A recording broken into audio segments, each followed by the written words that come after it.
Hello and welcome back to my YouTube channel. Just a quick one this morning.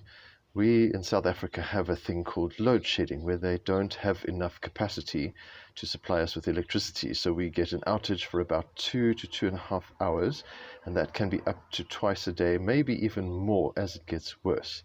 It's not all the time, but it does happen quite often. So we've just come back from our 2.5 hours.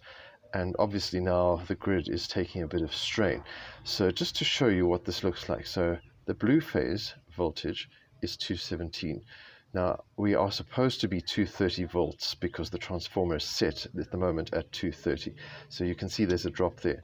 Now to the white phase we have 219, but watch this one. Red phase 200. It was down to 196 just now. So you can see how the grid is overloaded. The transformer needs to be turned up a bit because of the distances as well, but it will still only make it maybe to 210 on that phase, which is better, I suppose, than 200. Anyway, things we live with in South Africa. Thanks for watching. Cheers. Bye.